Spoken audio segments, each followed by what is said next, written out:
hari makin seperti Kristus. Yang setuju katakan sama-sama amin. Sehingga pagi hari ini saya mengajak Anda belajar firman tentang mata melihat, pikiran terbuka, tangan terulur. Yuk kita baca dari Yohanes pasal yang ke-9 ayat 1 sampai 41. Kalau saya baca 41 ayat kira-kira cukup ya waktunya ya. Saya berharap cukup. Saya berharap ya. Itu soalnya dari saya kasih persembahan, sudah pengumuman persembahan sudah jalan. Anyway, saya berharap cukup dan saya berharap tidak melampaui jam yang sudah ditentukan. Yuk sama-sama baca yuk. Ayat 1 sampai 41 sama-sama ya. 1, 2, 3. Waktu Yesus sedang lewat, ia melihat seorang yang buta sejak lahirnya. Murid-muridnya bertanya kepada Yesus, "Rabi, siapakah yang berbuat dosa? Orang ini sendiri atau orang tuanya sehingga ia dilahirkan buta?" Jawab Yesus, "Bukan dia dan bukan juga orang tuanya, tetapi karena pekerjaan Allah harus dinyatakan di dalam dia. Kita harus mengerjakan pekerjaan dia yang mengutus aku selama masih siang. Akan datang malam di mana tidak ada seorang pun yang dapat bekerja. Selama aku di dalam dunia, akulah terang dunia." Ayat 6. Setelah ia mengatakan semuanya itu, ia meludah ke tanah, mengaduk ludahnya itu dengan tanah, lalu mengoleskannya pada mata orang buta tadi. Dan berkata kepada, "Pergilah, basuhlah dirimu dalam kolam Siloam." Siloam artinya yang diutus. Maka pergilah orang itu, ia membasuh dirinya, lalu kembali dengan matanya sudah melek. Tetapi tetangga-tetangganya dan mereka yang dahulu mengenalnya sebagai pengemis berkata, "Bukankah dia ini yang selalu mengemis?" Ada yang berkata, "Benar, dialah." Ada pula yang berkata, "Bukan, tetapi ia serupa dengan dia." Orang itu sendiri berkata, "Benar, akulah itu." 10 kata mereka kepadanya, "Bagaimana matamu menjadi melek?" Jawabnya, orang yang disebut Yesus itu mengaduk tanah, mengoleskannya pada mataku dan berkata kepadaku, "Pergilah ke Siloam dan basuhlah dirimu." Lalu aku pergi dan setelah aku membasuh diriku, aku dapat melihat. 12. Lalu mereka berkata kepadanya, "Di manakah dia?" Jawabnya, "Aku tidak tahu." 13. Lalu mereka membawa orang yang tadinya buta itu kepada orang-orang Farisi. Adapun hari waktu Yesus mengaduk tanah dan memelekkan mata orang buta itu adalah hari Sabat. Karena itu orang-orang Farisi pun bertanya kepadanya, "Bagaimana matanya menjadi melek?" Jawabnya, "Ia mengoleskan adukan tanah pada mataku, lalu aku membasuh diriku dan sekarang aku dapat melihat." 16. Maka kata sebagian orang-orang Farisi itu, "Orang ini tidak datang dari Allah sebab ia tidak memelihara hari Sabat." Sebagian pula berkata, "Bagaimana seorang berdosa dapat membuat mujizat yang demikian?" Maka timbullah pertentangan di antara mereka. 17. Lalu kata mereka pula kepada orang buta itu, "Dan engkau, apakah katamu tentang dia karena ia telah memelekkan matamu?" Jawabnya, "Ia adalah seorang nabi." 18. Tetapi orang-orang Yahudi itu tidak percaya bahwa tadinya ia buta dan baru dapat melihat lagi, sampai mereka memanggil orang tuanya dan bertanya kepada mereka, "Inikah anakmu yang kamu katakan bahwa ia lahir buta? Kalau begitu bagaimanakah ia sekarang dapat melihat?" Jawab orang tua itu, "Yang kami tahu ialah bahwa dia ini anak kami dan bahwa ia lahir buta." 21. Tetapi bagaimana ia sekarang dapat melihat, kami tidak tahu. Dan siapa yang memelekkan matanya, kami tidak tahu juga. Tanyakanlah kepadanya sendiri. Ia sudah dewasa, ia tidak dapat berkata-kata untuk dirinya sendiri. Orang tuanya berkata demikian karena mereka takut kepada orang-orang Yahudi. Sebab orang-orang Yahudi itu telah sepakat bahwa setiap orang yang mengaku dia sebagai Mesias akan dikucilkan. Itulah sebabnya maka orang tuanya berkata, "Ia telah dewasa, tanyakanlah kepadanya sendiri." 24. Lalu mereka memanggil sekali sekali lagi orang yang tadinya buta itu dan berkata kepadanya, katakanlah kebenaran di hadapan Allah. Kami tahu bahwa orang itu orang berdosa. Jawabnya, apakah orang itu orang berdosa atau aku tidak tahu. Tetapi satu hal aku tahu, yaitu bahwa aku tadinya buta dan sekarang dapat melihat. Kata mereka kepadanya, apakah yang diperbuatnya padamu? Bagaimana ia memelekkan matamu? Jawabnya, telah aku katakan kepadamu dan kamu tidak mendengarnya. Mengapa kamu hendak mendengarkannya lagi? Barangkali kamu mau menjadi muridnya juga. Sambil mengejek mereka berkata kepadanya, ini yang mengejek ini orang Farisi ya.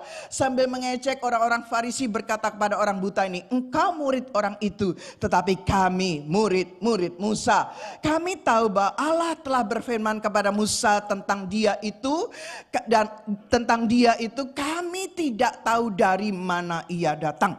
Jawab orang itu kepada mereka, aneh juga ya bahwa kamu tidak tahu dari mana ia datang, sedangkan ia telah memelekkan mataku. Kita tahu bahwa Allah tidak mendengarkan orang-orang berdosa, melainkan orang-orang yang saleh dan yang melakukan kehendaknya. Dari dahulu sampai sekarang tidak pernah terdengar bahwa ada orang yang memelekkan mata orang yang lahir buta. Jikalau orang itu tidak datang dari Allah, ia tidak dapat berbuat apa-apa. Jawab mereka, engkau ini lahir sama sekali dalam dosa dan engkau hendak mengajar kami. Lalu mereka mengusir dia keluar. Yesus mendengar bahwa ia telah diusir keluar oleh mereka. Kemudian ia bertemu dengan dia dan berkata, percayakah engkau kepadaku, anak manusia? Jawabnya, siapakah dia Tuhan? Supaya aku percaya kepadanya. Kata Yesus kepadanya, engkau bukan saja melihat dia, tapi dia yang sedang berkata-kata dengan engkau, dialah itu. Kata orang buta itu, aku percaya Tuhan. Lalu ia sujud menyembah Tuhan. Kata Yesus, aku datang ke dalam dunia untuk menghakimi, supaya barang siapa yang tidak melihat dapat melihat, dan supaya barang siapa yang dapat melihat menjadi buta. Kata-kata itu terdengar oleh beberapa orang Farisi yang berada di situ, dan mereka berkata kepadanya, apakah itu berarti bahwa kami juga buta? Jawab Yesus kepada mereka, sekiranya kamu buta, kamu tidak berdosa. Tetapi karena kamu berkata kami melihat, maka tetaplah dosamu. Maaf kalau kurang jelas, tapi nanti Anda baca di rumah ya. Maaf kalau saya poin 1 tak jelas saudara gitu ya, mungkin terlalu. Anyway, terima kasih untuk tim PowerPoint. Oke, nah ada satu slogan yang berkata gini. Anda pasti tahu di zaman saya atau di zaman sekarang, nggak tahu anak-anak zaman now tahu nggak? Yang berkata gini, mens sana in corpore sane. Mens sana in corpore sano itu dari bahasa Latin yang artinya dalam tubuh yang sehat terdapat jiwa yang kuat. Nah, slogan ini biasanya dipakai oleh para olahragawan ya. Tapi jika tubuh sehat, maka jiwa pun sehat atau kuat. Saya bertanya, benarkah demikian? Kan gitu. Ada banyak orang yang mempunyai tubuh yang sehat, namun nyatanya jiwanya tidak sehat. Coba perhatikan berita akhir-akhir ini. Kalau saya baca berita akhir-akhir ini, ya sudah saya lanjutkan biar nggak lama-lama. Ada beberapa orang yang sehat, penampilannya menarik, ganteng, apalagi cantik, ganteng, idola netizen kan gitu. Ternyata kesehatan jiwanya perlu dipertanyakan. Saya kasih inisial saja ya, ada inisial tuh SY. Seorang perempuan tubuhnya waduh, bertubuh sehat, cantik. Apalagi cantik cakep apalagi ya. Namun ternyata terlibat kasus penipuan dan banyak korbannya. Teman-teman saya di Indonesia banyak jadi korban. Ada yang kena korban pinjaman online, pinjol apa sih? Apa sih pinjol? Itu loh Lydia, pinjaman online. Ya kalau ngomong sama saya jangan disingkat-singkat, saya enggak ngerti pinjol.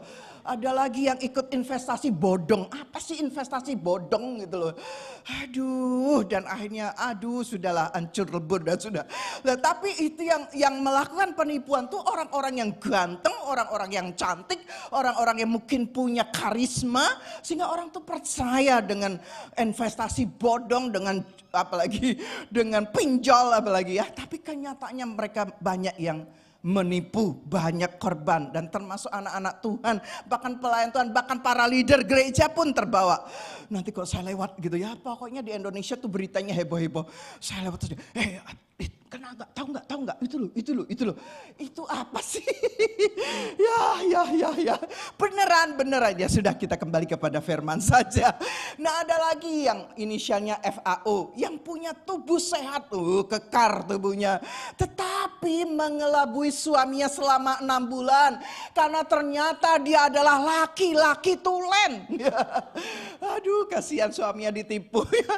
Ternyata dia laki-laki tulen yang nama aslinya adalah Rahmat. Coba mungkin Rahmat diganti Rahmini gitu ya. Oh, kurang bagus ya Rahmini. Belum lagi berita-berita lainnya berita lainnya dari Korea Selatan. Aduh, sampai cucu-cucu saya loh itu hobinya tuh artis-artis Korea gitu ya. Ini zaman buat saya geleng-geleng kepala. Kadang-kadang saya nggak ngikuti berita, saya nggak pernah ngikuti Netflix apa film. Jadi saya tanya, cucu itu siapa tuh? Ama, ini bintang film Korea yang lagi terkenal Ama.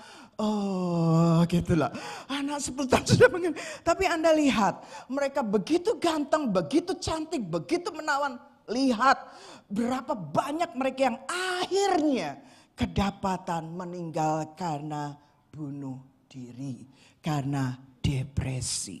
Nah, Anda boleh lanjutkan sendiri kan berita-berita akhir-akhir ini. Anda jangan bilang gini, aduh Bu, bersyukur di Sydney gak ada siapa bilang. Saya gak lanjutkan. Nah, dari apa yang kita temukan di berita-berita itu, masih banyak berita lainnya. Maka benar statement bahwa di dalam tubuh yang sehat belum tentu terdapat jiwa yang sehat. Nah, itu sebabnya pagi hari ini kita perlu belajar firman Tuhan. Amin. Supaya kita memastikan, kita periksa. Kalau tubuh kita sehat, tubuh kita cantik, ganteng, langsing. Apalagi, saya diperkenalkan lagi. Bu, mau nggak langsing? Ini loh, dokter terkenal. Waduh, ini semua artis dijejer itu. Semua jadi kurus, by 15 kilo, by 20 kilo. Plus lagi promosinya, Bu, itu pendeta terkenal pada kesana. Ya, saya nggak mau kurus dengan cara itu. Saya mau kurus dengan cara yang benar, makan dijaga, kan gitu, makan diatur. Nah, kita lihat yuk, itu sebabnya kita butuh firman pagi hari ini. Nah, reaksi para murid dan orang-orang Farisi terhadap orang yang buta sejak lahirnya menunjukkan bahwa meskipun mereka sehat, meskipun para murid orang Farisi sehat secara jasmani bila dibandingkan dengan orang yang buta itu, namun jiwa mereka tidak sehat. Kita lihat sama-sama, kita belajar sama-sama. Yesus menunjukkan ada yang salah dengan diri mereka. Sebaliknya juga bisa terjadi. Mungkin tubuhnya tidak sehat, namun jiwanya sehat. Tubuh ini kan memang fana ya. Tubuh ini memang penuh dengan dosa, sering kena penyakit, mudah kena penyakit apalagi. Dan berbagai penderitaan lain yang dirasakan oleh tubuh. Namun jiwa yang sehat menjadi bagian dalam diri kita sebagai hasil latihan hidup dengan iman. Nah, saya masuk poin pertama. Mata melihat, pikiran buta, tangan menunjuk. Nah, ini Anda dan saya. Waktu saya belajar ini, saya senyum sendiri. Seringkali kami ini, gembala-gembala ini dihakimi ya. Tapi saya tambahin, seringkali juga para pendeta ini menghakimi Anda. Kan gitu ya. Jadi saya harus adil, firman ini untuk saya. Tapi firman ini juga untuk kita.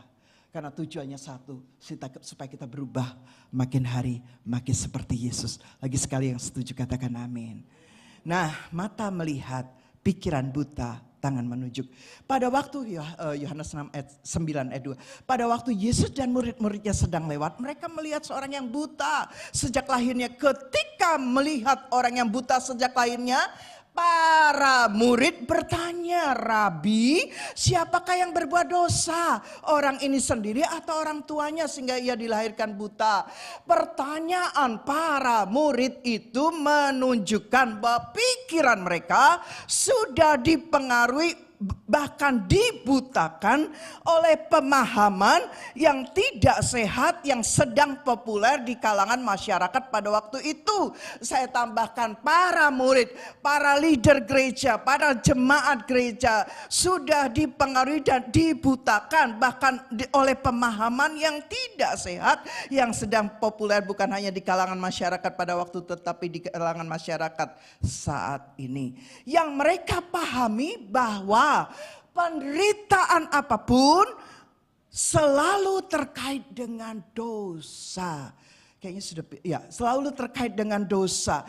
Jika ada orang yang menderita, kayaknya perlu di slide-nya dirubah. Yang mereka pahami adalah bahwa penderitaan apapun, dengar, bahwa penderitaan apapun selalu terkait dengan dosa. Begitu ada orang yang sakit, nah itu berdosa. Begitu ada orang bermasalah, oh kamu berdosa. Jika ada orang yang menderita, itu berarti, perhatikan, orang tersebut sedang dihukum Tuhan atau menanggung ganjaran dosanya. Itulah yang dipahami masyarakat pada waktu itu. Saya tambahkan, itulah yang dipahami masyarakat zaman now. Kan ini semua ada di dalam gereja. Tapi kita semua mau bertobat pagi hari ini. Mata para murid melihat kondisi orang buta itu. Namun sayangnya, pikiran mereka telah dibutakan oleh pemikiran dan pemahaman yang keliru. Itulah sebabnya reaksi mereka hanya berakhir pada tangan yang menunjuk atau tangan yang menghakimi bahwa orang itu berdosa dan sedang dihukum Tuhan. Tangan yang menunjuk orang buta itu menciptakan pemisah di antara mereka. Tangan yang menunjuk hanya menghasilkan penghakiman, bukan tangan yang terulur untuk menerima dan membantu. Singkat cerita, Yesus menyembuhkan orang yang buta sejak lahir itu. Dan seharusnya kisah ini berakhir bahagia. Namun ternyata kenyataannya tidak demikian. Baca Yohanes 9 ayat 13. Perhatikan apa yang terjadi kemudian. Lalu mereka membawa orang yang tadinya buta itu kepada orang-orang Farisi. Orang-orang Farisi langsung menginterogasi orang buta yang baru disembuhkan. Bukannya ikut senang, bukannya ikut bahagia melihat orang buta sudah sembuh, tapi mereka justru sibuk mempermasalahkan hal-hal lainnya dan sibuk mencari-cari kesalahan Yesus. Bagi orang-orang Farisi, Yesus telah melanggar hukum Sabat dengan melakukan pekerjaan di hari Sabat, yaitu menyembuhkan orang buta. Mereka memahami, orang-orang Farisi memahami bahwa di hari Sabat orang tidak boleh bekerja. Yesus menyembuhkan dengan cara mencampur ludah dengan tanah, mengoleskan mata pada orang buta. Itu termasuk kerja. Ya. Dan orang-orang itulah yang dipersoalkan oleh orang-orang Farisi, kelompok yang menyebut dirinya sebagai penjaga kemurnian ibadah orang Yahudi.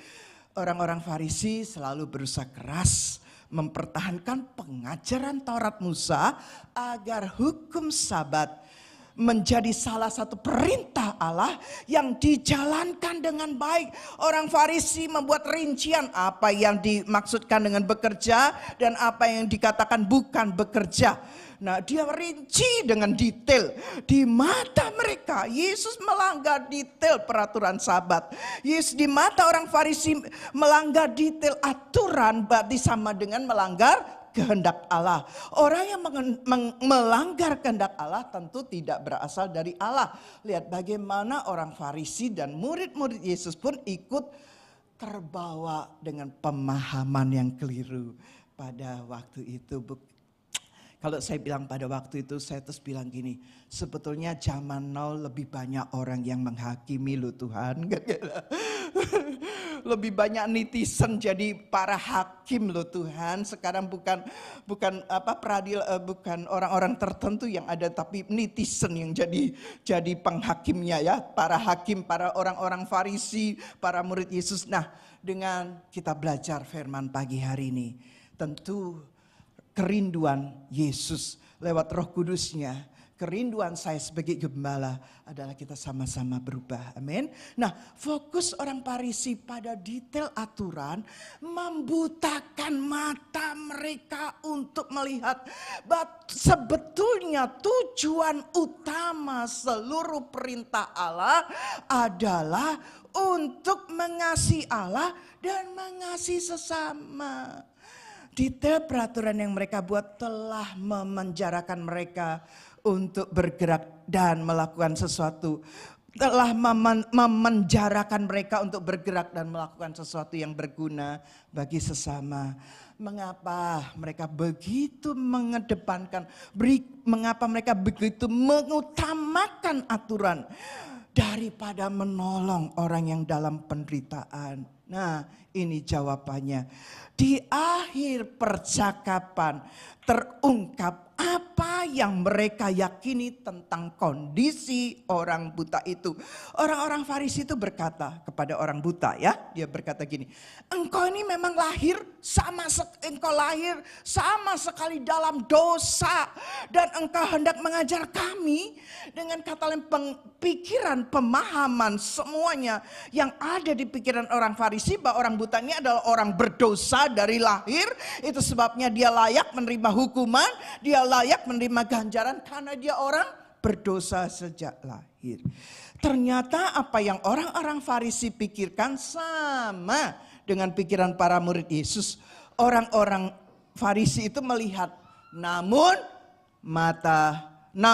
pikiran mereka buta. Saya ulangi, orang-orang Farisi itu melihat, namun pikiran mereka buta.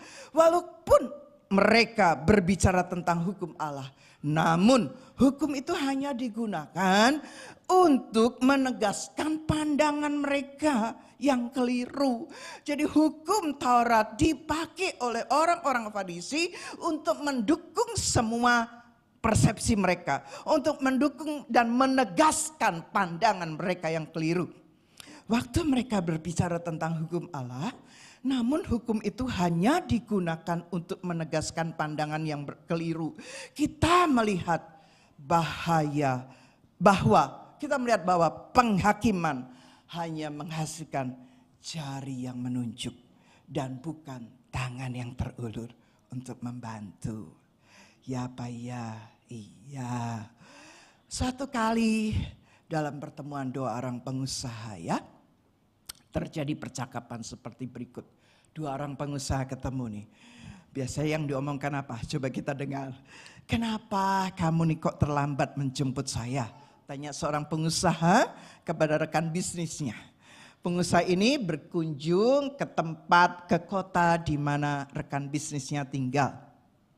Kemudian rekan bisnisnya ini bilang gini, maaf, benar-benar aku minta maaf.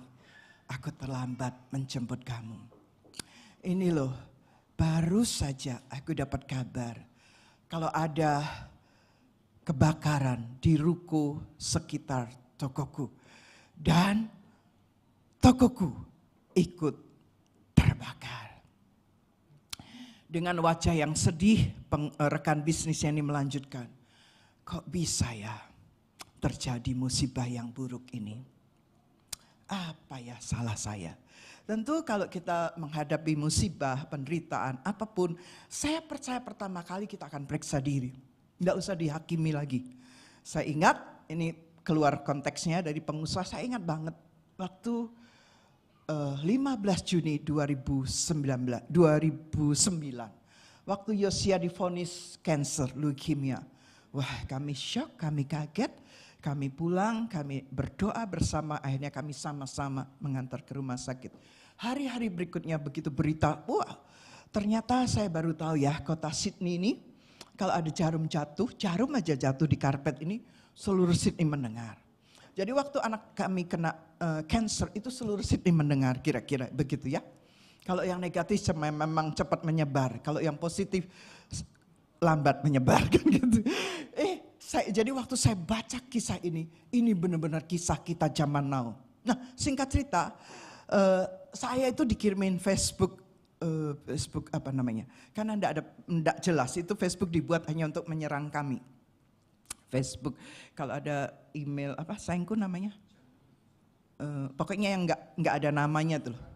Ya. Facebook kaleng, dia kirim message di Facebook saya. Zaman itu Facebook masih saya ada terima message-nya. Zaman sekarang Facebook saya sudah saya close. Saya nggak terima message apapun. Nah, saya terima message itu kemudian sebelum saya cerita kepada suami, saya angkat handphone saya dan saya berikan kepada Tuhan. Tentu dengan air mata saudara. Karena saat itu kami dalam kesusahan. Betapa banyaknya jari yang menunjuk kami. Kamu berdosa. Kamu harus bertobat. Ini akibat dosamu. Anakmu cancer sebentar lagi dia akan mati. Semua kata sia-sia dilemparkan. Saya nangis saudara. Karena saya ulangi. Pada waktu kami mendengar vonis itu. Tentu kami pun langsung periksa diri kami. Tapi saya ingat itu kejadian 15 Juni 2009. Hari minggunya saya dapat waktu saya sedang dandan ya, tiba-tiba saya mau pelayan di Eastern. Waktu itu ada City, ada Eastern ya, Eastern Suburb. Nah tiba-tiba ada suara yang berkata gini, persembahkan anakmu seperti Abraham mempersembahkan Ishak. Terus saya jawab, loh Tuhan, sudah loh. Kalau bisa sih Yosi jadi pengusaha Tuhan. Kan sudah kami persembahkan dia kepadamu Tuhan. Tuhan bilang, no, kamu harus persembahkan dia sebagaimana Abraham mempersembahkan Ishak. Maksudnya gimana toh Tuhan? Ya dalam bertanya tapi saya mengucap syukur. Terus waktu itu saya pelayanan di Eastern. Zaman itu Yosi masih bantu perlengkapan ya saudara. Jadi dia yang menjadi supir saya anterin saya ke Eastern sahabat pelayanan. Waktu saya mau ngomong di mobil Roh Kudus bilang gini, jangan. Kamu harus bicara kepada suamimu lebih dahulu. Oh oke, betul juga. Akhirnya minggu siang itu 14 Juni Pak Samuel kan biasanya kami habis pelayanan kami pulang rumah sebentar ya. Leye-leye, bukan tidur leye-leye, minum kopi, kita ngobrol dan saya bilang yang tadi aku bla bla bla dan ada suara di hatiku seperti ini bla bla bla. Terus suami saya bilang ya udah cari waktu ngomong sama Yosia. Itu 14 Juni, 15 Juni divonis anak saya cancer. Jadi waktu saya mendengar berita itu memang mengejutkan sekali, tapi ada sebuah encourage bahwa ternyata Ishak itu tidak mati. Jadi saya percaya Yosi tidak mati kan gitu. Walaupun terima email yang message di Facebook yang menghakimi begitu rupa berdosa, bertobat, kalau enggak anakmu bakal mati segala macam. Sudahlah seperti Hizkia, saya lapor. Tak tunjukkan ya, dan ternyata setelah dicek Facebook itu Facebook yang unknown, tidak ada namanya dan Facebook itu khusus dibuat untuk menyerang kami. Tapi kami bersyukur, tapi itulah kecenderungan manusia betul. Betul apa betul? Begitu Anda dengar seseorang, Anda tuh langsung secara mau keluar di mulut, di pikiran Anda tuh sukanya menghakimi. Beneran. Nanti ya misalnya, terus kita hakimi, ya itu tuh salahnya, makanya terlalu dimanja, maka anaknya jadi begini, jadi begitu. Well. Seandainya benar itu anak terlalu dimanja dan sebagainya. Anda enggak usah komentar. Karena saya percaya orang yang punya problem dengan anaknya atau anak yang punya problem dengan orang tua, pasti orang tua itu akan periksa diri, kira-kira disalahnya aku tuh. Enggak usah menghakimi saudara. Anda enggak lebih benar dari orang yang bermasalah. Setuju apa setuju? Tapi kenapa Anda sering menghakimi? Jawablah sendiri. Tapi mari pagi hari ini kita bertobat sama-sama ya. Kembali ke pengusaha. Nah, waktu pengusaha ini bilang, salahku apa ya kok toko kebakaran. Kemudian apa jawaban temannya ini? Pengusaha yang baru datang ke kota di mana rekan bisnisnya ini ada. Pengusaha yang baru datang tuh menjawab, ya saya bilang apa? Jangan kebanyakan berbuat dosa.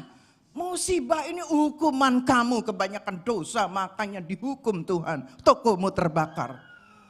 Aduh, orang lagi kesusahan, ketimpa tangga lah, runtuhlah dia.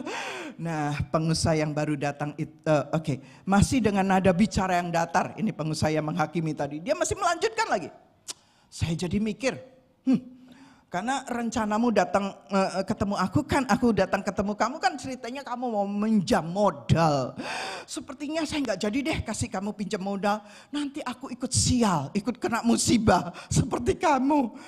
Kira-kira ini pengusaha yang sedang ketimpa rukonya terbakar. Nggak usah bicara tentang masalah kami lah ya, sudah lewat.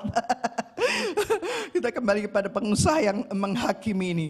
Maka pengusaha yang sedang bermasalah itu langsung diam. Dan dia merenung. Nggak speechless katanya. Aduh, mendengar perkataan temannya bukannya mengencourage malah menuduh, menghakimi dan segala macam.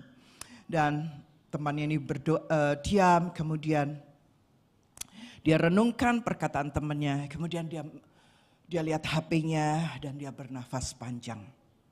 Waktu dia ambil nafas panjang, kemudian dia berkata gini, kalau begitu, diajak temannya nih yang menghakimi. Kalau begitu, kita bertobat sama-sama deh.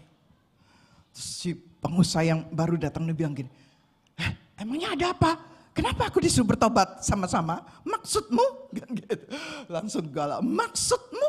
Kan gitu.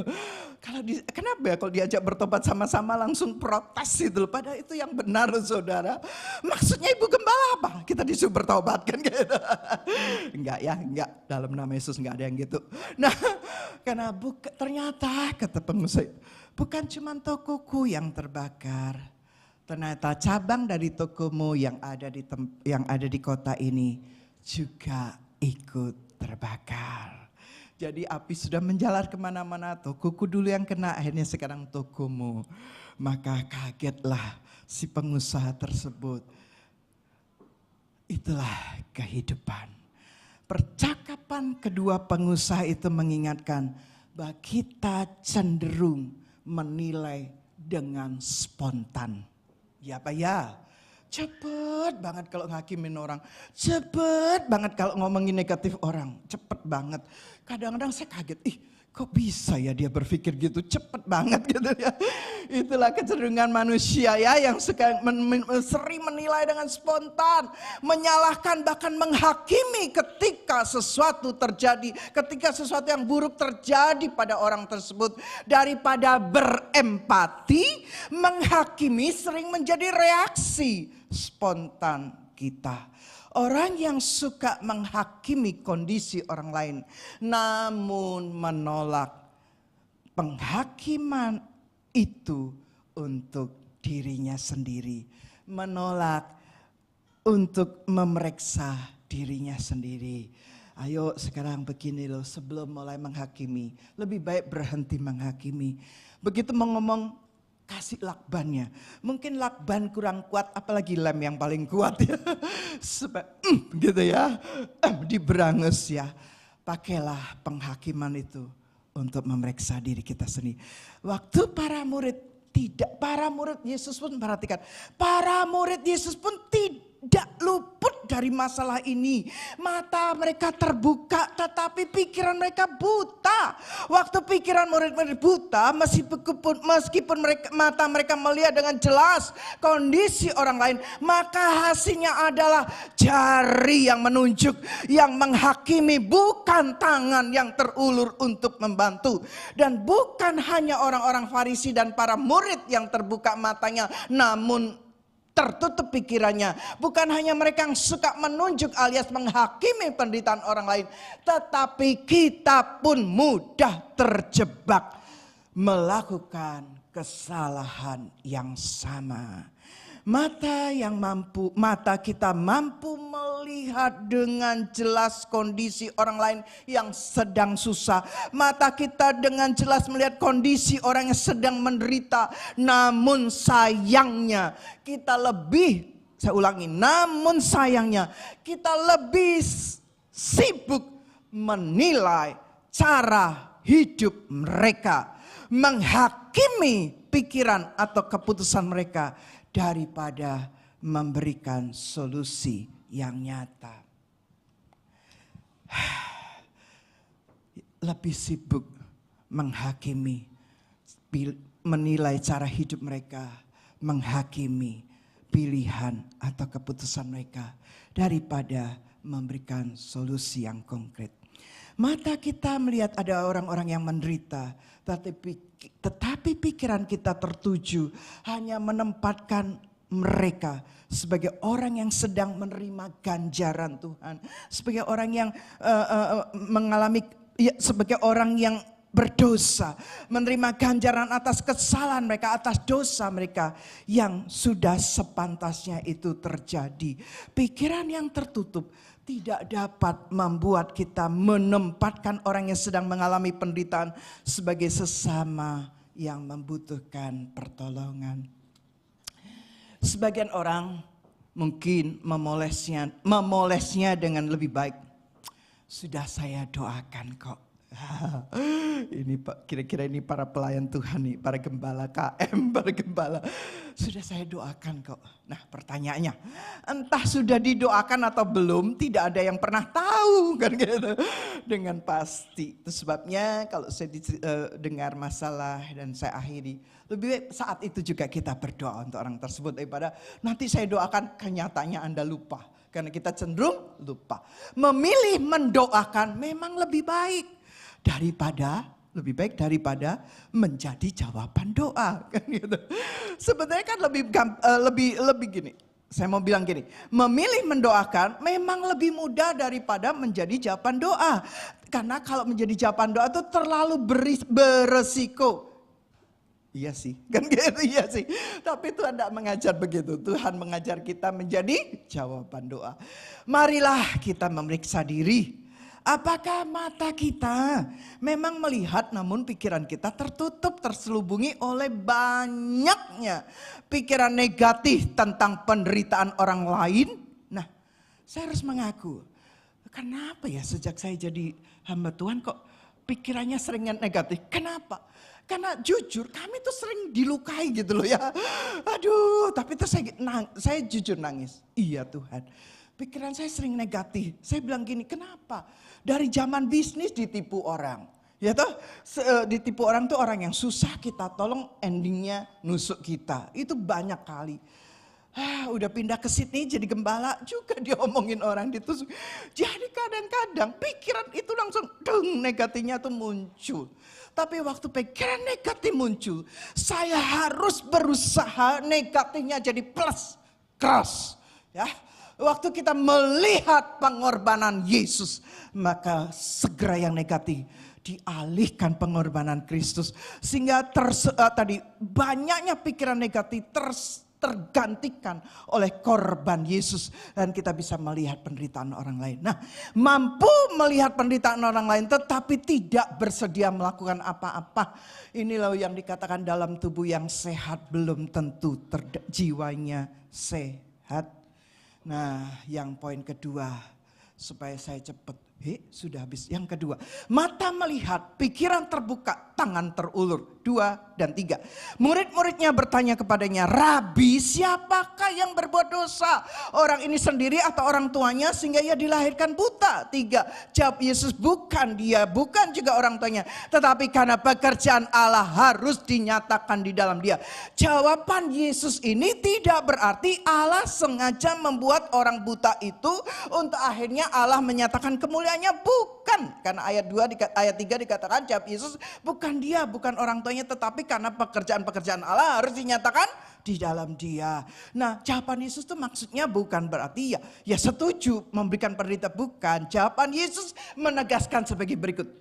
Yesus menolak anggapan bahwa penderitaan selalu merupakan akibat langsung dari dosa. Sakit penyakit bisa saja karena faktor usia, bisa saja karena gaya hidup kita. Jadi bukan selalu penderitaan atau sakit penyakit itu akibat langsung dosa. Ya, haleluya. Kedua, Yesus mengajak para murid melihat masalah ini dari perspektif yang lain. bahwa meskipun orang tersebut dalam kondisi buta, ada pekerjaan Allah yang dinyatakan di dalam diri orang buta tersebut. Jawaban Yesus adalah teguran sekaligus tuntunan bagaimana seharusnya kita meresponi penderitaan dan bagaimana kita bersikap pada orang-orang yang mengalami penderitaan. Ketika mata melihat dan pikiran terbuka, perhatikan, ketika mata melihat, pikiran terbuka, hasilnya adalah tangan yang terulur. Tangan yang terulur memeluk, terwujud dalam tindakan Yesus. Ayat 6 dan 7. Setelah Yesus mengatakan semuanya itu, Yesus meludah ke tanah, mengaduk ludahnya itu dengan tanah, lalu mengoleskannya pada mata orang buta itu dan berkata kepadanya, pergilah, basuhlah dirimu dalam kolam Siloam. Siloam yang artinya diutus. Maka pergilah orang itu membasuh dirinya lalu kembali dengan matanya melek. Inilah yang seharusnya menjadi cerminan hidup kita sebagai anak-anak Allah di dunia ini. Biarlah mata kita melihat dan pikiran kita terbuka dan tangan kita terulur. Allah lebih suka melakukan mujizat melalui kesediaan anak-anaknya. Terlibat dalam pekerjaan Allah melalui tangan-tangan yang terulur merangkul dan menarik mereka keluar dari jerat persoalan hidupnya. Selama pikiran kita terbuka bahwa Allah mengasihi semua orang, baik itu orang berdosa maupun orang yang merasa suci, Allah mengasihi kita semuanya. Kita tidak akan mampu melihat penderitaan orang lain dengan berpangku tangan atau tidak melakukan apa-apa. Poin yang terakhir, pekerjaan Allah dinyatakan dan mata rohani tercelik. Apa yang terjadi dengan orang buta itu setelah mengalami penyembuhan? Ayat yang ke-17, ketika orang Farisi pertama kalinya bertanya siapa Yesus, orang buta yang dijelikkan itu menjawab, Yesus adalah seorang nabi. Berikutnya ayat yang ke-33. Ketika untuk kedua kali orang Farisi mengajukan pertanyaan yang sama, orang buta itu menjawab, jika orang itu Yesus, orang itu maksudnya Yesus, tidak datang dari Allah, ia tidak dapat berbuat apa-apa. Ayat yang terakhir Yohanes 9 ayat 38. Pada akhirnya ketika Yesus mengungkapkan bahwa dirinya adalah anak manusia, orang yang buta yang dicelikkan itu berkata, aku percaya Tuhan. Lalu ia sujud menyembah Yesus. Penyembuhan itu bukan hanya membuat mata jasmaninya melihat, namun akhirnya mata rohani pun tercelik. Penderitaan telah membuka jalan baginya untuk mengenal Yesus Kristus. Mengapa? Mengapa orang buta ini bisa melihat, akhirnya mata rohani tercelik? Karena ada mata yang melihat, ada pikiran yang terbuka, ada tangan yang terulur, yaitu Yesus yang peduli kepadanya. Benar apa yang Yesus katakan, bahwa ada pekerjaan Allah yang dinyatakan dalam diri orang buta itu. Bukan hanya untuk orang buta saja, tetapi juga bagi orang banyak yang melihatnya.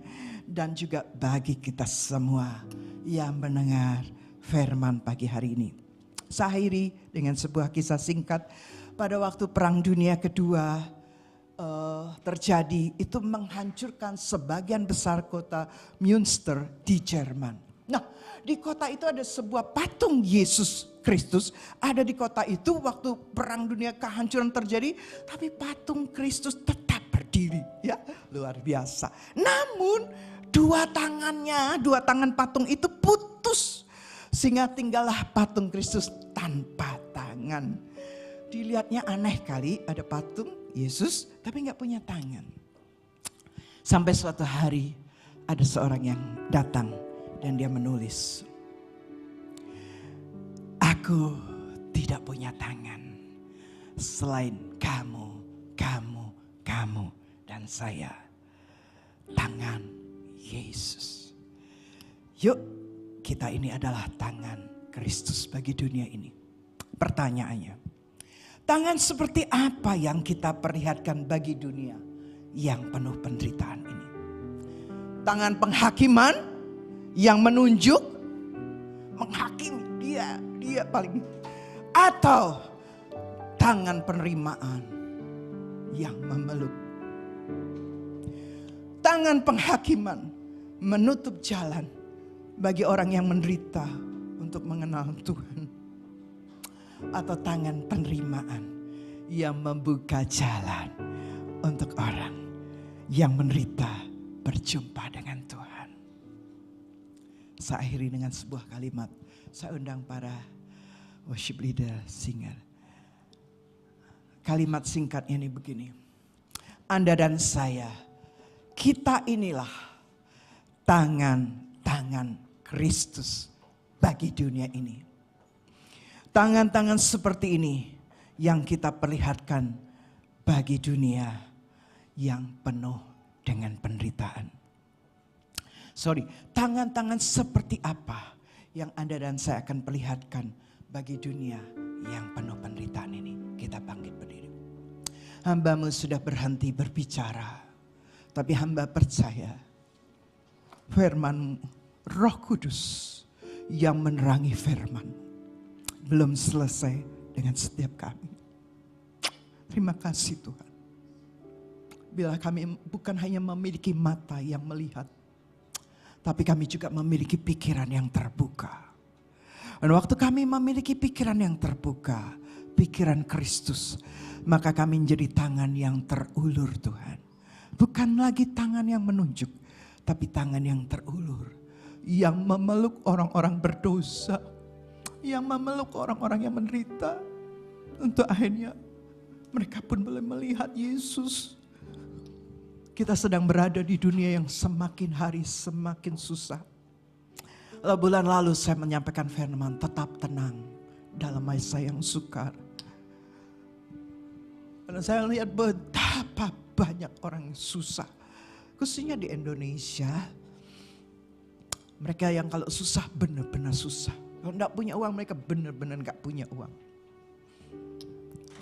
Tangan seperti apa yang akan engkau berikan kepada mereka? Tapi biarlah doa saya, doa Yesus, Anda dan saya akan menjadi jawabannya. Kita menjadi tangan-tangan yang terulur. Amin. Tangan-tangan pikiran yang terbuka, tangan yang terulur. Tuhan, persekutukan roti dengan tubuhmu, cawan anggur dengan darahmu Tuhan. Seperti dua murid yang pulang ke Emmaus Tuhan. Waktu engkau memecahkan roti, membagikannya kepada murid-murid, saat itu juga mata mereka tercelik bahwa mereka melihat itu Yesus. Biarlah pagi hari ini firman-Mu yang Kau urapi dengan kuasa Roh Kudus, dimeteraikan dengan tubuh dan darah-Mu, akan mencelikan mata rohani kami Tuhan. Bahkan akan mencelikan mata pikiran-pikiran kami yang buta. Kami boleh terbuka Tuhan, yang membuat tangan kanan kami yang terikat akan terlepas. Dengan tangan kami menjulur, menolong, memeluk, merangkul orang-orang yang dalam penderitaan.